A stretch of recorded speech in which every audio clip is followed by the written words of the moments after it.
So Marneta, welcome. Thank you, Jessica. Lovely to be here. Yes, thanks for being on. I want to start, you've been doing this work for so long, and I kind of want to start at the beginning of it. I know you come from a performing arts background. So can you just tell us a little bit about that, like your background in performing arts and then how that led for you to work with children? Absolutely, yeah. So I've been performing since I was 6 on stage. My first thing, I wanted to be an opera singer, but Ah, I got a degree in performing, and I left this degree, and I'd learnt singing, dance, acting, the whole thing, costume design, and I wanted to be a children's entertainer, but at the time, in the 90s, I didn't have the look to be a mm, children's TV presenter. That's what it was. And so I went to some auditions and had lots of knockbacks. And I thought, I do not want this life of being knocked back constantly for what I look like, that I'm not fitting this white and blonde look that everyone's looking for. So let me be an entertainer. So I got some tricks together and I started entertaining as a clown, and I built a really successful business. And over about 8, 9 years, so I'm just fresh out of college. So this is my first job. I have never had an actual job. I set up my business straight away. And over those years, I noticed a change in children's behavior. I thought, why are they not sitting down? Why are they not listening? Why has their concentration got worse? And I thought, well, meditation is the answer. Relaxation is the answer. How can I bring meditation, relaxation introduce them to children in a way that parents don't freak out, because this is like the late 90s now. Meditation is still very strange. I had been meditating since I was had been 12, and I was laughed at school for meditating, being a vegetarian, all the things that we do now just as a lifestyle. That was all very, very strange at that time. And so I wanted to find a way to get meditation really accessible and acceptable for adults and children. So I had this idea, because my whole thing is fairy stories. I had directed children's pantomimes. We call them pantomimes in England, but they're Christmas productions. Yeah. So had been directing these, and each year I took a different fairy tale and I turned it into a beautiful theatrical piece for children. And so I thought, I'm going to turn fairy stories into meditations. That hasn't been done before. Well, meditation hadn't been done for really in a big way for children. And it seemed to work with all the meditations apart from Little Red Riding Hood, because the wolf is there. And so I wrote this book. I wrote these meditations down. I was in India on a meditation retreat, and in the mornings I would just write them down. They just came flowing out of my head. And then for 2 years, I put them away and I didn't do anything with them. I mentioned it to a friend. She said, oh, let's type them up. And I typed them up. And then that book, I sent it off to a publisher and he accepted. And that was early millennium. and what book was that? The first one? That first book was Aladdin's Magic Carpet and The Wishing Star. So Aladdin's Magic Carpet is 52 fairy stories turned into meditations. Yeah. And that was really the beginning. And so what happened was I started to trial these relaxations in the parties when the children were getting too fractious and not listening. I said, okay, everyone lie down. And then I would just sort of speak it. I didn't read it. I just created it, and it worked. And I thought, I need to do more of this. And then I started building on that over the years. Wow. So what I'm amazed by in that story is like how ahead of your time you were, because now, like you said, so I started this podcast 2 years ago. I started teaching children's yoga about 12 years ago. So even within the last few years, definitely from when I started 12 years ago, children's yoga and mindfulness and meditation is much more accepted and people understand it. But in the 90s, when you're talking about, I'm sure, like you're saying, even the look you had to have to be on these shows was very singular, and there was just such a lack of openness. And so I'm just curious, how was it received when I know you got the book published, so clearly they knew that this had something to it. How was it received by people around you and those that you presented it to? Yeah. So it right in the beginning, as soon as the book was published, I did lots of exhibitions. What you call them, expos, don't you? So I do it very simply. I had a table, and they would be mind, body, spirit type expos. That would be about 2003, 2 to 3, and it would be very. Again, it would be very alternative at the time. Yes, yes. Not the mainstream yoga expos that everybody goes to and is happy to eat vegan food and all that and smoothies. This was very, and there'd be lots of very strange people, you know, for the mainstream strange, let's say. But it was very lovely, and I had my tablecloth, and so many people walked past, sniffed, laughed, said, children don't need to relax, this is ridiculous. And I Wow. just like and there were moments where I just thought, oh, maybe I'm not doing the right thing here. But then there were people who just got it, and I just kept going back. And then when you start seeing the change, when people come back and they say, this has changed my child's life, changed my life, changed our bedtime routine, then you know you're doing the right thing. Yes. Oh, well, I'm so glad you listened to yourself. Also, I just have to point out the fact that you were right out of college and that you were smart enough to say, you know what? I don't want to be doing this, getting knocked down and I'm going to do my own thing. The fact that you were that young and you had, I think a lot of people that age were looking for validation and you want people to tell you, but it sounds like you kind of knew at a young age, you're like, I've got this talent and I'm just going to create my own. You created your own business, right? Yeah, I mean, I don't think I saw it at from that point of view. I think I saw it from negative bias, which we know we always do, in that, oh, I'm not beautiful, I'm not white, I'm not slim, I'm not blonde, I'm never going to get a job. Oh, well, I'm going to entertain children. It was sort of like, Okay. maybe in my mind at the time, I thought it was still second best. But now I look back and I think, actually, I don't think I would have wanted a life on TV. It's just, I can't think of anything worse now. So it went in the right way for me. Right. Yeah. Okay. Yes. Yes. That makes a lot of sense. Well, tell me about Relax Kids. So at what point, I know you wrote the books and you were doing children's entertainment and incorporating the meditations. And then was there a point when you realized, oh, I'm onto something, this could be something in itself? I don't think I ever thought I'm onto something. I think it was more, I wanted to experiment. So I had some children. I lived in London in a small flat, and I had some friends' children that I thought, they said, oh, can you do some relaxation with them? Use your books. And so they came over every week and I started experimenting. And what I did was I used exercises that I'd picked up from my dance and drama from college, and I started to create a system of relaxation using all the exercises and the things that I'd learned over the years, alongside the meditation, the affirmations that I used to read Louise Hay in the 90s all the time. Yes, I read Louise Hay. She was like, she started 88, I think, her, but yeah, from 92 I was reading Louise Hay, and I thought, oh, we need to do affirmations for children, again, affirmations for children not that I'm aware of, and there wasn't an internet there, so I couldn't check.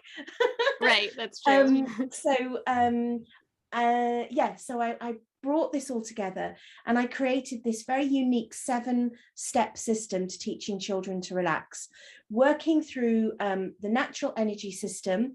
So starting with movement, getting rid of their energy, play, stretching, the based on the yoga stretch, but I wouldn't call it yoga, massage, breathing, affirmations, and then visualization going into the head. So going from the body, very strong energy, up into their heart, and then up into their head. And it worked so beautifully. And so I just carried on developing that, and just up all night writing more exercises, and it just grew and grew and grew. Can I, before we go forward more with that, there's something you said earlier. You said you were meditating since you were 12. So I just wanted to touch on that briefly. So can you tell me a little bit about that? So you started your meditation practice young. You said you were teased for it. Can you just tell me a little bit about your experience with meditation? So my mother started doing yoga even before then. I remember we had it was called Lynn Marshall's Yoga Book for Kids, and I don't know whether you know that. I don't. She had, Lynn Marshall was the 70s yoga goddess type, like the green goddess, and she would have all-in-ones, and every page was a different all-in-one. And then my mum bought us the children's version, and there were all these children in onesie, you know, the leotards and tights, all in different colors, and it was so exciting seeing them do down dog. And so we would do that, my sister and I, and we would what's the one where the cobbler position where you put your feet together, and we would see how long we could get our knees down to the ground. And it was agony. So then the meditation came when my mother started getting into meditation, and she started introducing my sister and myself. I took to it a little bit more than my sister, and it was just a natural thing that we would do, just being still, being peaceful, having peaceful thoughts. No big deal, but I quite liked the exoticness of it, I guess. I'm half Indian. My father's a Portuguese Indian, and my mum's English. So it's interesting that it's the mother who's the English one who was interested in Indian arts, if you like, and my father, who was Catholic, he wasn't so interested, and so I quite liked the incense and the candles, and it felt very homely and warm and cozy. So that's how I got into it. But yes, when you mention it to children at school, friends, you do get laughed at. And also because we were vegetarian, and in those times being a vegetarian was just so unheard of. Literally, they would just take the meat off the plate. That was, you are a vegetarian. And we go, no, you can't do that. Wow, how far how far the world has come. So far, yes. Wow. Well, okay, so getting back to Relax Kids, and then once you said you developed the system, you're realizing it works, and now you're at a point where you've trained over 5,000 franchisees. So tell me how we got from the start to training so many people. I know, it's totally crazy. So around 2000, 2001, I started developing all the exercises and doing the things in my flat. And then I started going to schools and running workshops in the local community. I won a Millennium Award, so I could run free sessions in an area of deprivation for mental health. So I did that, and I started getting into more schools, and once I put the website up, because now we've got a little bit of internet, not brilliant, but still dial up. Yes, dial up. And then once the website was up, I started getting inquiries for classes all around the country. And I thought, well, I can't do this. I need maybe to train other people.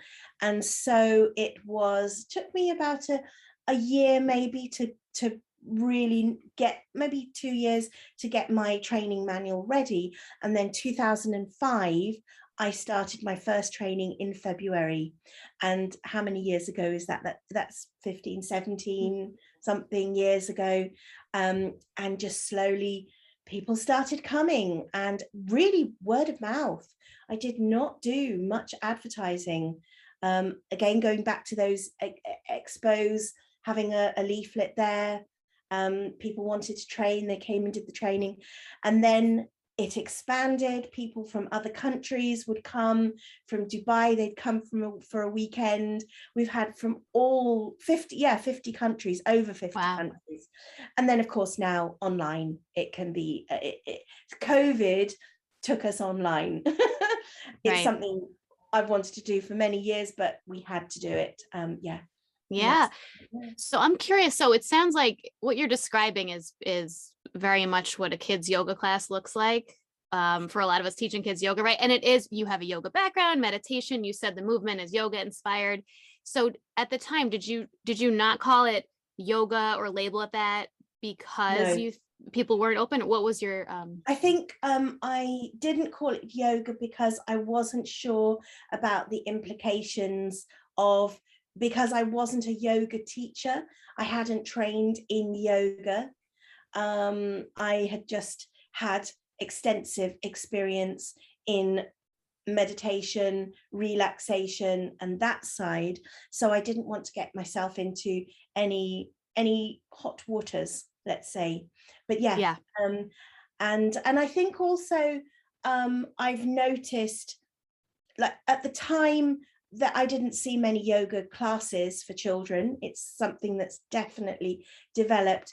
And I think it Relax Kids has inspired yoga teachers, and a lot of yoga teachers will use the meditation books and CDs, MP3s at the end of for the relaxation section. Yeah, absolutely. Yes, 100%. So Yeah. can you tell us about your latest book? So you've written 13 books, is that right? Well, yes. I mean, I think I've written 20, and some some are with the publisher. They're still being Right. I just don't keep count, to be honest with you. I'm just confused. But the latest, we've just brought 4 out in a clump. We have a Color Me, which is beautiful coloring things, but they're related to the books. We've got the Dream Machine, which is 100,000 different meditation combinations. So each time they pick it up, they can go on a different meditation each time. Oh, so fun. it's like the adventure books. I don't know whether you choose your remember own adventure kind of. Yes, but your choose your own meditation. Yeah. And then the monster book, which is lovely, 14 different monster emotions that they can make friends with, and learn how to breathe, the techniques they need for breathing, and affirmations to manage their stinking thinking and manage their monster feelings. Yes. And then and I think honestly, I'm dreadful. People should go to check out your website too to see, because I was on there. Yeah, and your publisher's website. There's a lot of books that you've. Yeah, a lot of books. So over the years since you've been doing this for a long time, do you have kind of a favorite story? I'm sure you have a bunch, but of how you've seen this affect a child or a family.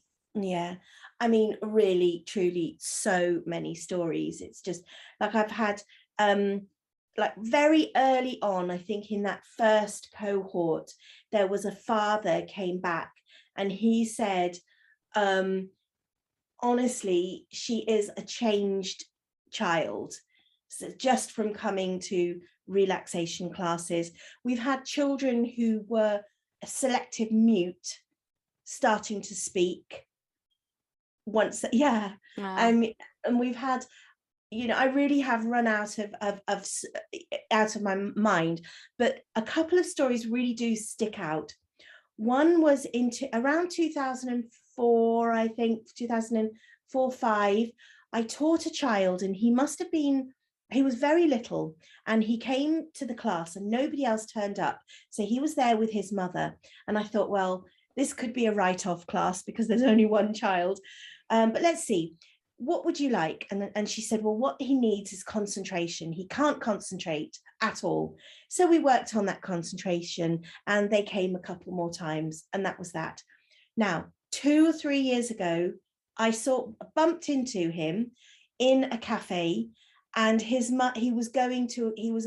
just got into Oxford University, and he said he remembered that class, and that class transformed his thinking around concentration and Wow. schoolwork. And yeah, and then there was another one, a young boy. I was in a pub meeting a friend, and he had just gone for his first pub job, and my friend said, oh, do you remember, this is your meditation CD, this is the lady. He goes, oh, and he literally froze, and he goes, oh my God. And he was 18, 19.